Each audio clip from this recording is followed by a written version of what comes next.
Hey guys, तो आज के इस वीडियो में मैं आपके साथ 4 ऐसे तरीके शेयर करूंगा जिससे आप अपनी पीएचडी के साथ साथ थोड़े एक्स्ट्रा पैसे भी कमा सकते हो। ओके, सो आई नो कि पीएचडी के साथ साथ कोई पार्ट टाइम जॉब करना अलाउड नहीं है, पर जो 4 तरीके मैं आपके लिए लाया हूँ उनके साथ आपको ऐसा कोई भी इशू नहीं आने वाला। बस एक चीज़ है आपको जिसका ध्यान रखना है कि आप वो काम शुरू करने से पहले एक बार अपने गाइड की नॉलेज में ये ले आओ कि हाँ, मैं ये काम कर रहा हूँ। उनको बता दो, और हो सके तो रिटर्न में ऑन द मेल। अगर मेल पे वो नहीं मान रहे हैं तो एटलीस्ट वर्बली उनको आप इस बारे में ज़रूर बताओ। It's very very important. जो भी 4 वेज मैं आपके लिए इस वीडियो में लाया हूँ to earn the extra money, उन सब के लिए मैं आपको 5 तरह की इंफॉर्मेशन दूंगा। पहली, वो काम के लिए आपको कौन से स्किल्स चाहिए। दूसरी, उस काम को करने के लिए आपको मिनिमम रिक्वायरमेंट्स क्या है। क्या आपको कोई डिवाइस चाहिए या लैपटॉप चाहिए, लैपटॉप में क्या क्या चाहिए, वो सारी चीज़ें। रोज़ आपको ये काम कितने घंटे करना है कि आप उससे पैसे कमा पाएँ, वो भी मैं आपको बताऊंगा। और एवरेज पेमेंट उस काम की क्या है जो कि आप उससे कमा पाएंगे, वो भी मैं आपको बताऊंगा। और लास्टली, वो काम आपको कहाँ पे ढूंढना है, ये भी मैं आपको बताऊंगा। तो ये 5 चीज़ें हर उस एक मेथड के लिए मैं आपको इस वीडियो में बताऊंगा। So let's get started. तो पहला तरीका है ट्यूटोरिंग, हम जिसको ट्यूशन्स पढ़ाना भी बोलते हैं। तो अगर आपको कोई सब्जेक्ट है जो आपको अच्छे से आता है, या कोई एक ऐसा इंस्ट्रूमेंट है जो आपको बजाना आता है, तो आप उसकी शाम को या सुबह लैब में जाने से पहले आप उसकी ट्यूशन्स पढ़ा सकते हैं। अब जब मैं आपसे सब्जेक्ट की बात कर रहा हूँ तो वो कोई भी सब्जेक्ट हो सकता है, जैसे कि मैथ्स, साइंस, फिज़िक्स, या फिर अगर आप कॉमर्स में हैं तो कॉमर्स से रिलेटेड कोई भी सब्जेक्ट आप उसकी ट्यूशन्स पढ़ा सकते हैं। अब जब मैं आपसे इंस्ट्रूमेंट्स की बात कर रहा हूँ तो मोस्ट कॉमनली यूज्ड इंस्ट्रूमेंट्स जो हैं वो आपके हारमोनियम, गिटार, वो तबला, ये सब इंस्ट्रूमेंट्स आपके आ जाते हैं। अब इस काम को करने की जो मिनिमम रिक्वायरमेंट्स हैं वो क्या हैं। अगर आप कोई सब्जेक्ट पढ़ाना चाह रहे हैं तो इट्स ऑब्वियस कि आपके पास उस सब्जेक्ट की खुद से बुक्स भी होनी चाहिए, राइट। और अगर आप कोई इंस्ट्रूमेंट टीच करना चाह रहे हैं, how to play that instrument, तो वो इंस्ट्रूमेंट भी आपके पास होना चाहिए। So it totally depends on your skills कि आपके किस चीज़ में स्किल्स हैं। उसके बेसिस पे आप उस स्किल्स में से पैसा कमा सकते हैं। अब बारी ये आती है कि रोज़ के कितने घंटे आपने इस चीज़ में डालने हैं।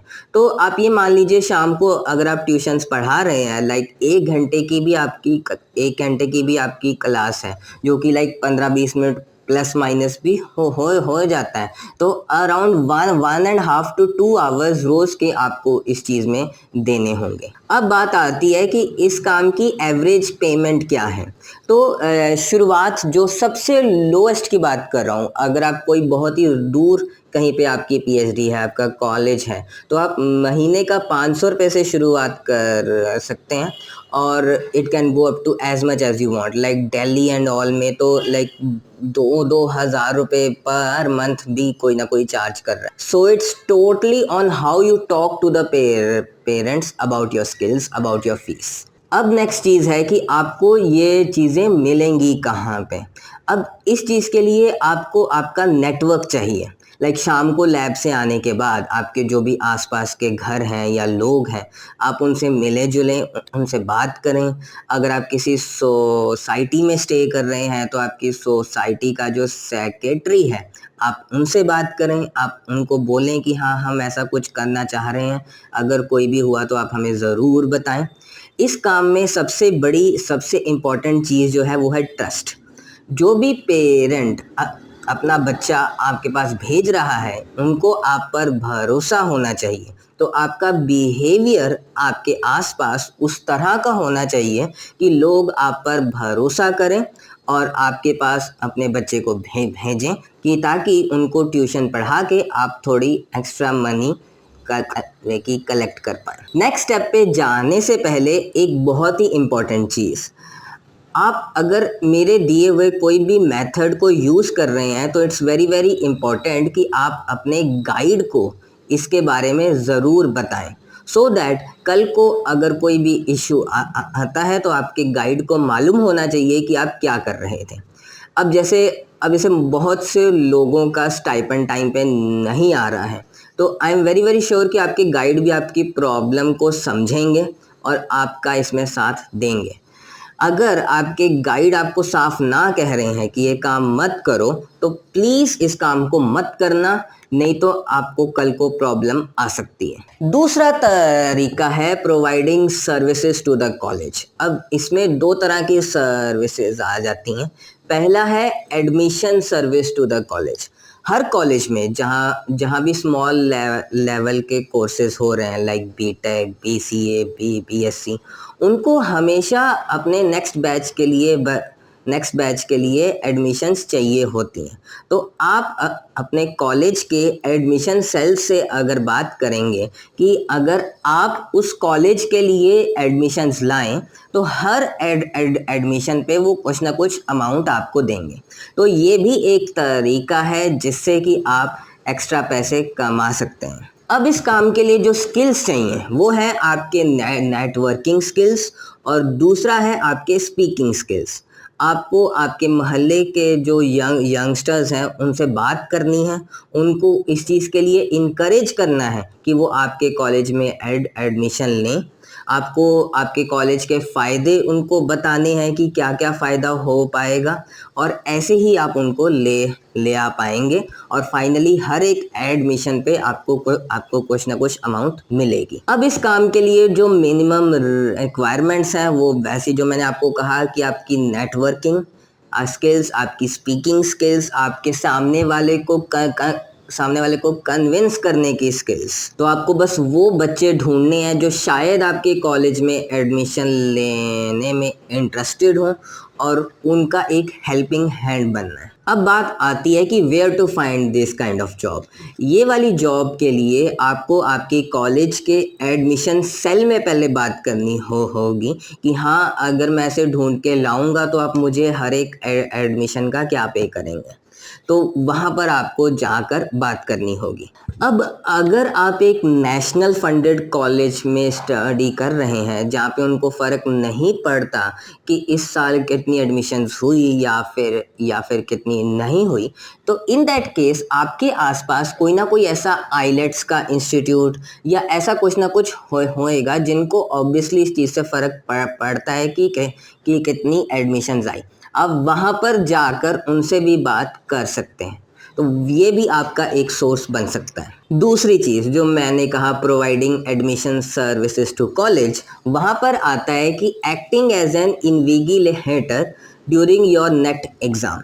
आपने ये चीज़ ऑब्ज़र्व की होगी कि जो लोग पीएचडी कर रहे हैं वो कई बार जब नेट के एग्ज़ाम का सेंटर आपके कॉलेज में बनकर आता है तो वहाँ पर वो एज अ सुपरवाइज़र या फिर कुछ भी काम में वो आ जाते हैं और उस काम के भी उनको पैसे मिलते हैं। तो ये भी एक सोर्स है जिससे कि आप अपने पीएचडी के टाइम पे एक एक्स्ट्रा पैसे कमा सकते हैं। अब इस काम के लिए जो स्किल्स चाहिए वो है आपकी अकाउंटेबिलिटी, क्योंकि कॉलेज को आप पर भरोसा होना चाहिए कि हाँ, अगर ये बंदा या फिर ये मैम यहाँ पर इस एग्ज़ाम के टाइम पे एज अ सुपरवाइज़र खड़े हैं तो वो सही ही काम करेंगे। तो यहाँ पर आपकी अकाउंटेबिलिटी होना बहुत ही ज़्यादा इम्पॉर्टेंट है in order to get this kind of job. इस काम को करने की मिनिमम रिक्वायरमेंट्स, आप जिस कॉलेज से अपनी पीएचडी कर रहे हैं या जिस इंस्टीट्यूट से अपनी पीएचडी कर रहे हैं उसको नेट एग्ज़ाम का सेंटर होना चाहिए, राइट। ऑर्गेनाइजिंग कमेटी में कोई ना कोई आपका नोन होना चाहिए। अगर वो भी नहीं है तो आपका गाइड या फिर आपका सुपरवाइज़र जो है उनको आपका नाम रिकमेंड करना चाहिए कि हाँ, इस बंदे को आप एज अ इन्विजिलेटर आप यूज़ कर लीजिए। ये काम कितने घंटे करना है इसका ऐसा कुछ स्पेसिफाइड नहीं है। अब मान लीजिए 2 आवर्स का एग्ज़ाम है या 3 आवर्स का एग्ज़ाम है तो 3 आवर्स प्लस 1 आवर जो आपको डॉक्यूमेंट्स कलेक्ट करने हैं पहले, फिर बाद में एग्ज़ाम होने के बाद जो वही डॉक्यूमेंट्स आपको सबमिट करने हैं, तो वो 3 से 4 घंटे एक बार के आपके इस काम में जाएंगे। एवरेज पेमेंट ऑफर्ड, इस काम की एवरेज पेमेंट हर कॉलेज की अलग होती है, तो ये आपको आपके कॉलेज से ही मालूम चल पाएगा कि आपको इस काम के लिए क्या पेमेंट मिलेगी। तीसरा तरीका on how to earn money during your PhD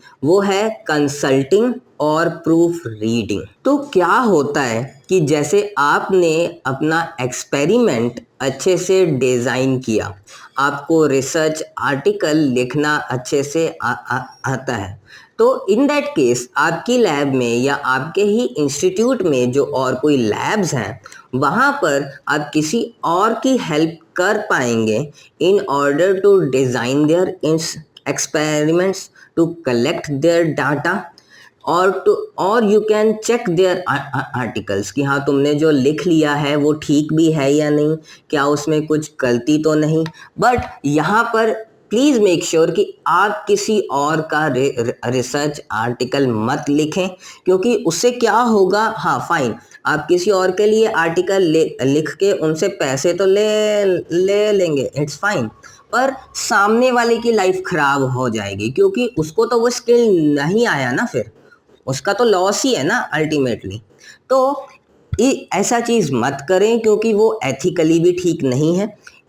in this case आप सामने वाले को इनकरेज करें कि आप लिखो और मैं आपके आर्टिकल को चेक करूँगा, मैं आपको गाइडेंस दूंगा कि कैसे आपको इसकी क्वालिटी को इम्प्रूव करना है और मिस्टेक्स को कम करना है। और दूसरी चीज़ जो मैं आपसे बात कर रहा था वो था proof reading.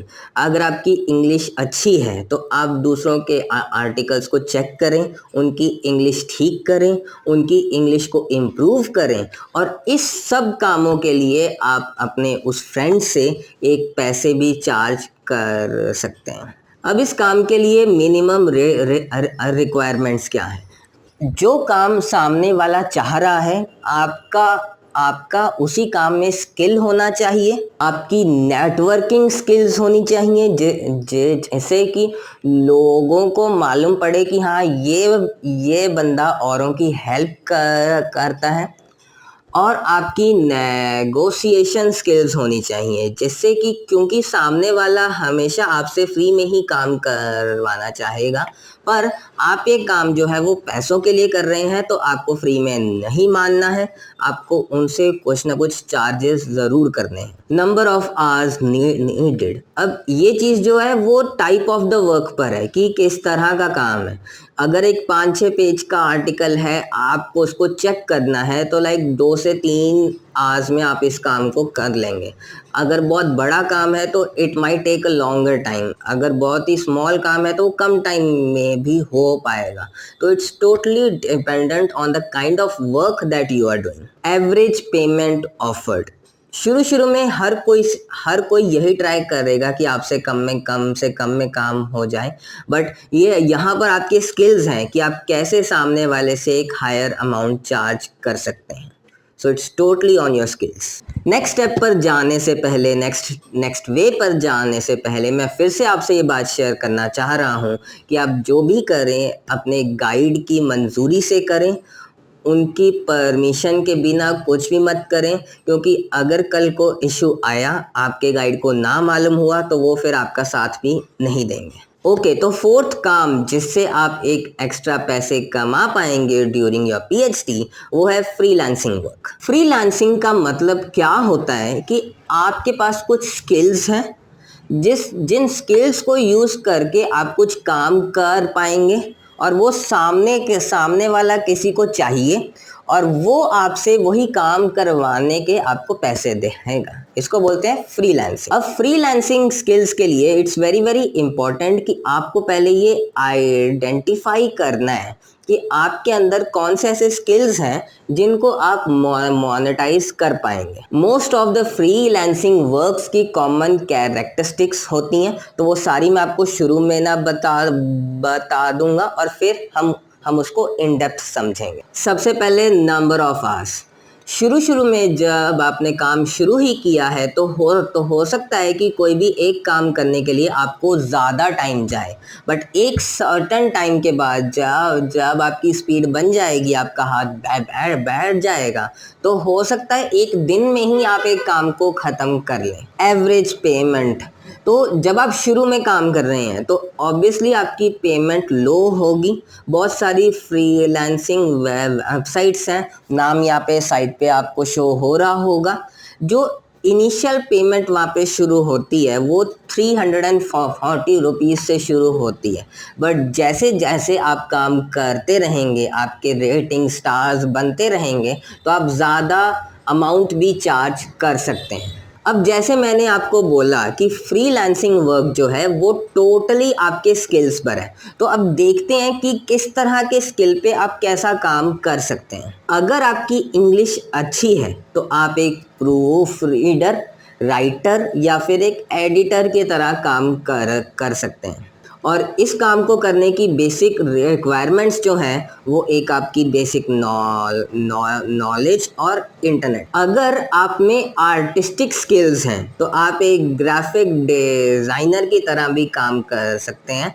Being a graphic designer आपको बहुत सी चीज़ें डिज़ाइन करनी होती हैं, जैसे कि logos, T shirts, magazine covers, social media ads या फिर इवन की पीपीटीज। अब इस काम को करने के जो टूल्स हैं वो आ जाएंगे आपके Adobe Photoshop, Adobe Illustrator, Corel Draw, और अगर आप फ्री टूल यूज़ करना चाह रहे हैं तो आप कैनवा भी यूज़ कर सकते हैं। अब अगर आर्टिस्टिक स्किल्स के साथ साथ आपके पास थोड़े बहुत कोडिंग के स्किल्स भी हैं, आपको HTML, JS और CSS आती है, तो आप एक वेब डिज़ाइनर की तरह भी किसी के लिए काम कर सकते हैं। इट्स नॉट इम्पॉर्टेंट कि आपको पूरी की पूरी वेबसाइट ही खुद से तैयार करनी है। एक सिंपल पेज, हम जिसको लैंडिंग पेज बोलते हैं, आप वो भी अगर किसी के लिए डिज़ाइन करके दें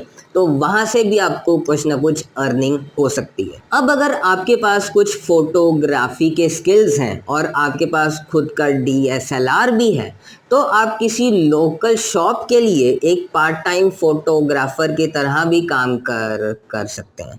वो आपको एक इवेंट के बेसिस पे आपको पे करेंगे कि हाँ हमारा ये वाला फंक्शन है, आप वहाँ जाएं, आप फोटोज खींच के लाएं, हम आपको इस इवेंट के इतनी अमाउंट आपको दें। या फिर अपनी कॉलेज की मैगजीन के लिए भी आप फोटोज खींच सकते हैं और वहाँ पर आप एक पर फोटो चार्ज आप रख सकते हैं। अब इस चीज़ के लिए जो आपको सॉफ्टवेयर चाहिए वो है आपका फोटोशॉप और इलस्ट्रेटर। अब अगर आपको एक लैंग्वेज आती है, कोई भी फॉरेन लैंग्वेज आती है लाइक फ्रेंच, चाइनीज़, जापानीज़, तो आप एक ट्रांसलेटर की तरह भी काम कर सकते हैं, जहाँ पे आप English to Chinese, Chinese to English या फिर ऐसी चीज़ों को आप ट्रांसलेट करें और पर असाइनमेंट भी आप एक अच्छी सी अमाउंट अर्न कर सकते हैं। अब अगर मान लें कि जो भी स्किल्स मैंने आपसे अभी तक बात किया वो कुछ भी स्किल्स नहीं आपके पास, वर्स्ट केस की तरह हम मान लें, तो भी एक काम है, वो है टू राइट द सबटाइटल्स। अब जैसे बहुत सारे कंटेंट क्रिएटर्स हैं, उनको अपने वीडियोस के लिए सबटाइटल्स चाहिए, तो आप वो वाला काम करें, आप उनके वीडियो को देखें और टाइम स्टैम्प्स के अकॉर्डिंगली उनको सबटाइटल्स दें। ये भी एक काम है जो कि आप कर सकते हैं और इससे भी पैसे कमा सकते हैं। अब जो भी स्किल्स का मैंने अभी तक नाम लिया, अब मान लें आपके पास वो सारे थोड़े सारे वो स्किल्स हैं, पर कोई भी एक स्किल में आप परफेक्ट नहीं हैं, तो इन दैट केस आप फ्रीलांसिंग में काम कर सकते हैं as a social media manager. Social media manager का जो काम है वो थोड़ा इजी भी है और बहुत ही ज़्यादा कॉमन भी है, तो यहाँ पर आपको काम मिलने में एक परेशानी आ सकती है, पर मिल जाने के बाद आप उसको इजीली कर लेंगे। अब सोशल मीडिया मैनेजर का काम क्या होता है? अब जैसे आपको अगर शुरू करना हो तो आप कैसे करेंगे कि जैसे आपने कोई लोकल शॉप या फिर कोई लोकल बिजनेस लिया। अब बिजनेस या फिर शॉप को क्या चाहिए कि हमारे पास कस्टमर्स आने चाहिए, है ना। तो आप अगर उनका फेसबुक का पेज या फिर इंस्टाग्राम का पेज चलाएं और हैंडल करें और उनको कस्टमर्स ला ला के दें, तो आप उस शॉप या फिर उस इंडस्ट्री से पर कस्टमर चार्ज कर सकते हैं कि हाँ, ये वाला कस्टमर मैंने आपको दिया, मेरे को इस कस्टमर पे इतने पैसे चाहिए पर कस्टमर। तो या तो आप पर कस्टमर चार्ज करें या फिर एक फिक्स्ड अमाउंट उनसे चार्ज करें और उनको कस्टमर्स ला के दें, क्योंकि उनको कस्टमर्स चाहिए, आपको ये सब चीज़ें आती हैं, आप ढूंढ के लाएंगे और आप दोनों का काम हो जाएगा। लास्ट से पहले मैं फिर से आपसे वही बात करना चाहूँगा कि आप जो भी करें अपने गाइड की इंफॉर्मेशन को रख के करें, उनको आप ज़रूर बताएं, उनसे कॉन्फिडेंस में रहें, फिर ही ये काम करें, नहीं तो आपको कल को प्रॉब्लम आ सकती है। So guys, so this was a video जहाँ पे मैंने बात किया about how to earn extra money during PhD. I hope मेरे ये मेथड्स, ये ट्रिक्स आपके काम आए होंगे। अगर तो आप इनमें से कोई भी यूज़ करने का सोच रहे हो तो मुझे भी ज़रूर बताना। I will be so happy to know कि हाँ, मेरा वीडियो किसी के काम आया है। और अगर यहाँ तक आप पहुँचे हो, यहाँ तक आपने ये वीडियो को देखा है, तो नीचे कमेंट में ज़रूर डालना I have watched till the end, so that मुझे भी मालूम पड़े कि कौन कौन है जो एंड तक देख रहा है। So thank you so much, take care, all the best.